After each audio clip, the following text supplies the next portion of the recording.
Impaksi gigi apa? Gigi 48 sama 38. Oke, 48 dan 38 dan 48. Oke, yang lain? Izin menjawab dok. Ya, siapa? Silakan. Patricia dok. Patricia. Ya, Ya. ada perawatan saluran akar dok di gigi 15. Oke, perawatan saluran akar di 15. Ada lagi?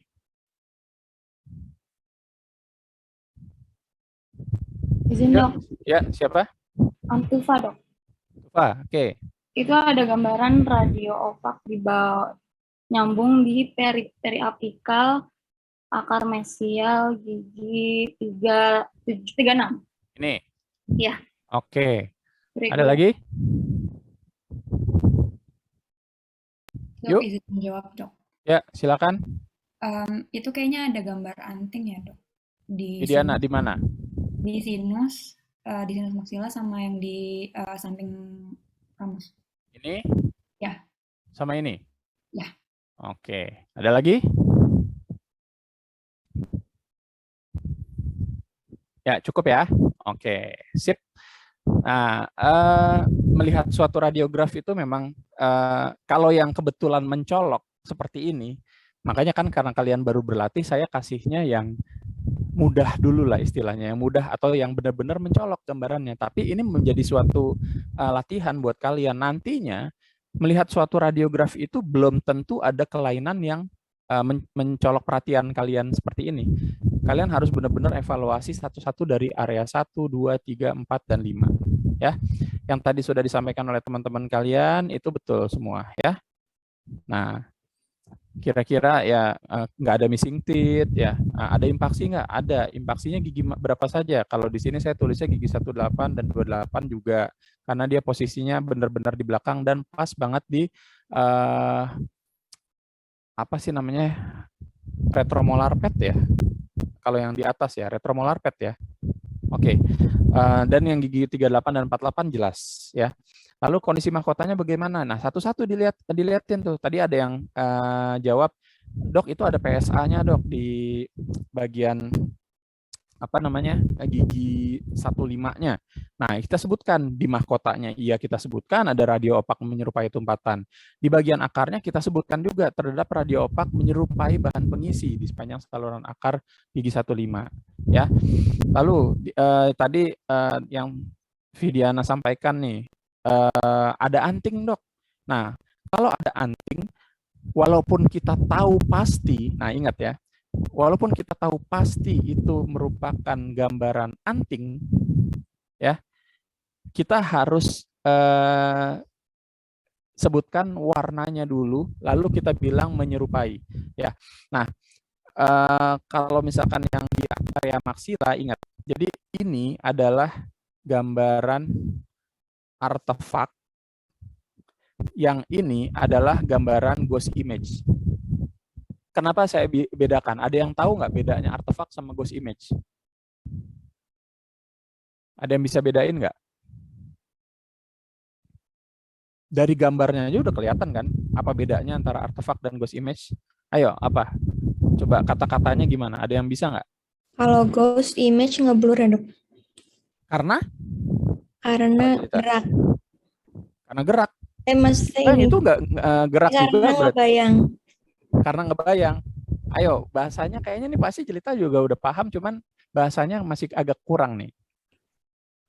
Izin coba jawab, Dok. Ya, silakan. Ini ada hubungannya dengan prinsip terjadinya sinar X dan bayangan yang seperti saya udah berkali-kali bilang.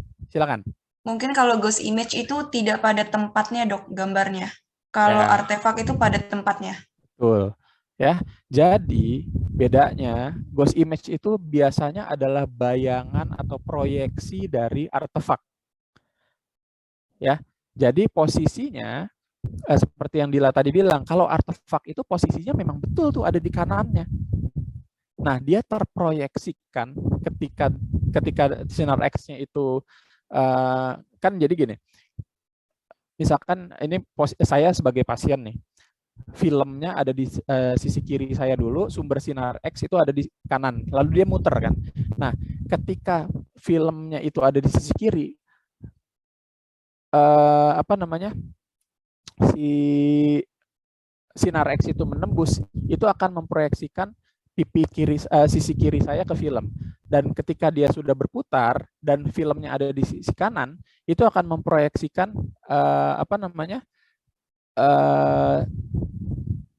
sisi kanan saya di pada film. Nah, tapi pas dia masih ada di sini, kan anting yang sebelah kanan sudah terproyeksikan sebetulnya, sudah kena.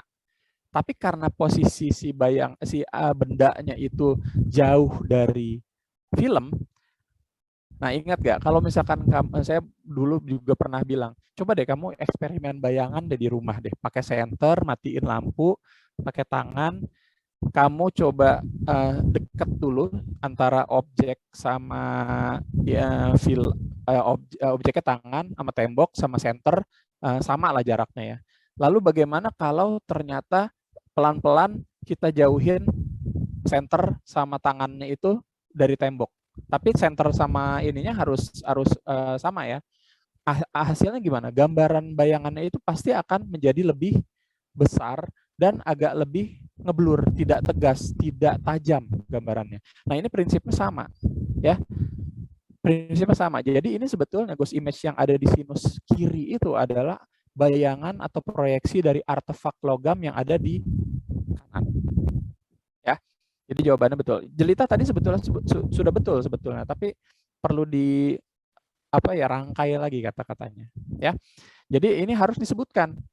Seperti yang di area 2 ini gambaran radio opak, sorry ini saya lupa kelewat nih. Radio opak ghost image menyerupai anting logam di sinus maxillaris kiri. Ya, mandibulanya nah, tadi ingat di periapikalnya di yang ini kalau ternyata dia tidak menyatu, tidak kelihatan nyambung sama periapikal atau akar gigi, taruhnya di mana, Dok? Taruhnya di area 3. Tapi kalau nyambung itu taruhnya di area 1 di bagian periapikal, ya. Paham ya? Ingat ya itu ya. Nah, area mandibula kita anggap dalam batas normal, kondilusnya agak sulit diinterpretasi. Nah, gini. Inilah saya senangnya radiologi nih begini. Jadi kalau emang nggak kelihatan, kita nggak usah sok-sok nebak-nebak atau gimana-gimana, nggak apa-apa. Kalau ternyata gambaran ininya, kondilusnya sih kelihatan nih, misalkan, tapi posisi kondilusnya ternyata lebih radio opak, kontrasnya kurang baik. Kita boleh tuliskan, sulit diinterpretasi atau tidak bisa diinterpretasi, boleh, silakan. Ya. Nah, terus yang di ramus os vertebrae karena ini masuknya area zona 5 ya kita tuliskan artefak logamnya di area 5. Ya. Lalu tuliskan kesan, terdapat kelainan di mana saja. Sarannya kalau ada saran seperti ini. Jadi seperti yang saya bilang, kalau ada kelainan apalagi berupa radioopasitas di mandibula, walaupun dia kelihatannya menyatu dengan periapikal, kita tetap harus curiga. Walaupun bentuknya nggak bulat, walaupun nggak opak-opak banget, ya itu kan boleh kalau saran. Sarannya apa? Ya kita tambahkan untuk oklusal rahang bawah, supaya kita memastikan ini memang tidak ada sialolit nih, gitu. Ya itu kan saran, boleh diterima, boleh enggak oleh dokter gigi yang merujuk pemeriksaan radiologi sebelumnya. Ya, untuk radiodiagnosis memang sebetulnya tidak akan cukup waktunya karena banyak sekali, makanya itulah kenapa kemarin saya sudah sampaikan dengan metode SCL ini kalian harus bisa membuka textbook sendiri, melihat-lihat jurnal sendiri. Kalau memang ada yang perlu ditanyakan, silakan ditanyakan, baik itu ketika pemaparan materi oleh dosen-dosen seperti ini, diskusi di skill lab, atau di luar jam kuliah selama memang masih jam kerja dan di kampus, itu silakan kalian main-main ke radiologi dan bertanya. Ya, manfaatkan waktunya. Oke. Nah, ini saya kasih sedikit kenapa nggak lengkap seperti tadi, kurang lebih mudah-mudahan dari 2 contoh sebelumnya sudah terbayang ya cara penulisan interpretasi menggunakan form interpretasi yang dibagi menjadi beberapa area atau zona. Nah, kadang-kadang di radiograf panoramik itu gambaran kelainan yang kita temukan itu luar biasa dibandingkan dari bite wing sama periapikal ya. Karena kenapa? Lebih luas gambarannya. Nah, ini akan saya sharing sedikit, Dok, kalau kita menemukan suatu gambaran luas seperti ini, gimana ya dok ya cara mendeskripsikan lesinya? Ya ingat-ingat balik lagi, mau pakai 4 SBCA atau sore yang saya ajarkan itu, intinya kan sama. Intinya kan sama. Dan saya sudah sampaikan kemarin, tidak harus berurutan. Mau disebut yang mana dulu, yang penting kontennya tersampaikan. Contoh satu, saya sharing ini yang saya pakai ya. Ini yang saya pakai. Boleh diikuti, boleh dimodifikasi, yang penting poin-poinnya tersampaikan. Saya sebutkan dulu bentuknya. Multilokular ya. Gambaran lesi multilokuler atau berlobus-lobus. Ya. Yang kedua, berbatas jelas dan tegas dalam kurung terkortikasi, kalau mau di ini lagi biar penekanan lagi ya. Berbatas jelas dan tegas. Lalu yang ketiga, struktur internalnya full radiolucent. Jadi ingat, ada bedanya full radiolucent, full radioopak dengan mix. Yang mix itu ada yang lebih dominan, ada yang dominan radiolucent. Ada caranya, cara penulisannya juga beda-beda. Tapi intinya kalau memang itu yang tergambarkan, itu yang harus kalian sampaikan. Ya. Jadi pertama, kita ulang ya. Gambaran lesi multilokuler atau berlobus-lobus, shape, udah satu tuh. Berbatas jelas dan tegas, terkortikasi, outline, O-nya, struktur internal full radiolucent, ya, R, radiodensity-nya, dengan epicentrum mulai dari cervical gigi impaksi 38, ini site-nya, ya. Lalu meluas ke atau melibatkan badan mandibula, ramus, processus coronavirus hingga leher condylus di sisi kiri mandibula. Ini sama site juga. Ya, dari mulai gigi 38 sampai sisi kiri mandibula itu site. Lalu efeknya menyebabkan apa? Terdorongnya gigi 38 ke arah inferior. Jadi inferior itu ke bawah, superior itu ke atas. Mesial itu mendekati midline, distal itu menjauhi midline. Ini yang harus diingat nih, kata-kata dasar ini. Ya, menyebabkan terdorongnya gigi 38 ke arah inferior, resorpsi akar gigi 36 dan 35, lihat ya. 35 meskipun cuma sedikit terresorpsi harus kita sebutkan. Ya. Serta destruksi atau menipisnya tulang korteks atau batas inferior mandibula kiri. Taunya gimana dok? Ya kita bandingin aja. Ini kan ada pembandingnya nih. Enaknya radiograf panoramik itu kita punya pembanding. Sisi yang sehat. Ya beda cerita kalau memang dua-duanya kena ya. Tapi kalau misalkan ternyata kita hanya satu sisi, ya ini kita bisa bandingkan dengan sisi yang sehat. Nah ini kalian lihat. Ini kondilusnya ini udah habis sampai sini nih. Coronoideusnya udah nggak jelas kelihatan, bahkan hampir tidak ada. Ya, jadi ini yang penting size, sebentar, size, shape, site,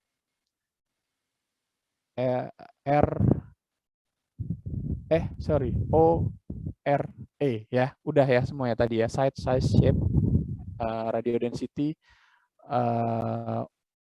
outline, radio density dan efek. Ya, seperti itu. Jadi yang penting mau 4 SBCA, mau sore, mau yang benar-benar berdasarkan yang di Whitesand Paroah, yang step 1, localize abnormality, berarti kan lokasi dulu. Yang kedua, define apa gitu, misalkan. Nah itu boleh silakan, yang penting tersampaikan. Ya, jadi ini hanya sekedar untuk bayangan kalian saja.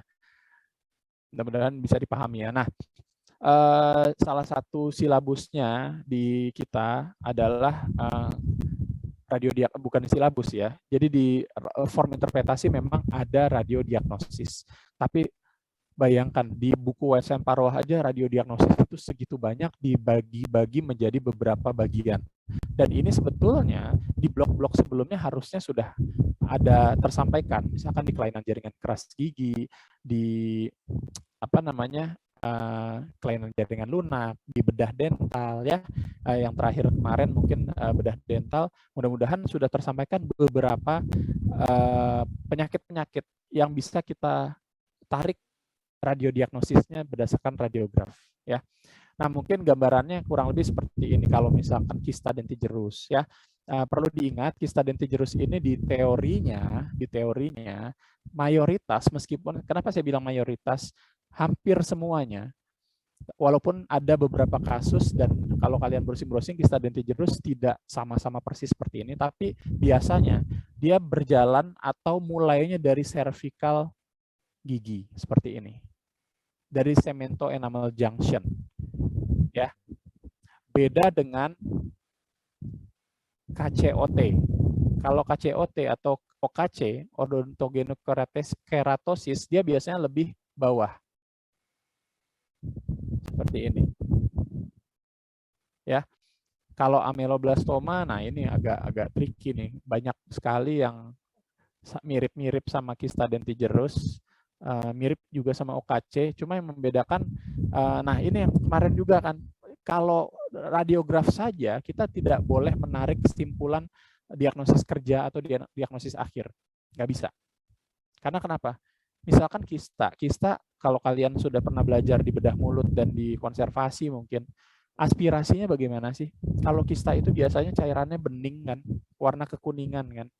Nah itu kita harus tahu dulu informasi itu digabungkan dengan hasil radiografnya. Kita lihat, oh ini ciri-cirinya kista banget nih, tapi apakah benar kista? Oh ternyata benar, pas diaspirasi warnanya kuning, bening. Tapi kalau misalkan diaspirasi ternyata warnanya kayak keju keju leleh gitu, ya nggak bening, itu berarti ada keratinnya nih. Oh berarti ada kemungkinan OKC nih, odontogenic keratosis. Ya. Tapi kalau misalkan ini diaspirasi darah, bisa jadi ameloblastoma. Nah itu macam-macam. Nah kalau yang klinisnya seperti itu, kalian coba ingat-ingat lagi pelajaran yang dari bagian lain. Nah kita fokusnya di mana? Di interpretasi radiografnya. Ya. Kira-kira kalau bentuk kista dentigerus seperti ini, batasnya kelihatannya, kortikasinya jelas radio opak, ya. Dan walaupun tadi saya bilang berjalannya rata-rata dari cervix, tapi ini kelihatannya tidak dari cervix dok ya, nggak masalah. Tapi kita tentukan apa? Makanya ada namanya radiodiagnosis banding atau diagnosis banding, ya. Karena kita nggak ada informasi lainnya, ya kita sebutkan apa yang memang gambaran radiografnya itu mengarah ke sana. Lalu OKC, OKC ini biasanya tidak, kalau secara teori, klinisnya itu tidak ekspansif ke arah bukolingual atau bukopalatal. Jadi dia mengikuti kontur tulang aja. Ini yang tadi saya bilang scallop border ya. Scallop border itu jadi dia benar-benar ngikutin pola gigi lah istilahnya atau pola tulang tuh. Jadi dia agak melengkung seperti ini. Jadi kayak seperti kulit kerang. Ya. Dia jarang sekali mendorong, bahkan meresorpsi kalau OKC ini. Jadi dia yang ikut aja, ngalir aja. Ya. Dan jalannya dari mana? Ya ini agak, kan ini CEJ-nya di sini nih. Ya dia agak dari lebih bawah lagi. Seperti teori lah tadi ya. Ya, ini tapi tetap walaupun gambarannya seperti ini, untuk diagnosis akhirnya tidak bisa dipastikan kalau tidak ada info klinisnya. Jadi kalau kita menuliskan interpretasi, ya kita tulis radiodiagnosisnya ini, kita tulis radiodiagnosis bandingnya apa, ya supaya kita bisa dijadikan pertimbangan juga oleh dokter gigi yang membaca hasil rujukan kita. Nah ini ameloblastoma nih. Kalau ameloblastoma ciri khasnya kadang-kadang, bukan kadang-kadang, ada yang unikistik. Yang unikistik ini atau yang unilokuler ini agak sulit nih dibedakannya dengan kista dentigerus. Ya, tapi kalau yang berlobus-lobus seperti ini, berlobus-lobus nih, multilokuler, masa sih dok multilokuler? Ya, ini lihat aja. Jadi ada kayak kompartemen ya kan. Kalau dulu saya belajarnya namanya ini bubble soap appearance, ya. Bubble soap itu jadi kayak kamu mainan gelembung sabun tuh, ya. Kalau misalkan kita tiup, kadang-kadang ada yang numpuk-numpuk kan, kecil-kecil gelembung-gelembungnya. Nah, kurang lebih seperti ini kan. Nah, cara mendeskripsikannya tadi saya sudah contohkan di atas ya, kurang lebih seperti itu. Nah, dan ameloblastoma hampir mayoritas kasusnya itu kalau ada keterlibatan gigi sebelahnya itu dia ada resorpsi. Sedangkan kista meskipun bisa meresorpsi juga, tapi jarang. Biasanya dia hanya sampai tahap mendorong, ya, tapi tidak menutup kemungkinan ada juga, ya.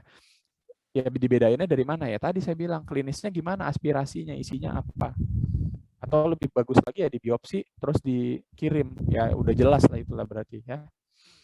Oke, nah ini osteomyelitis. Osteomyelitis ini juga agak susah-susah gampang.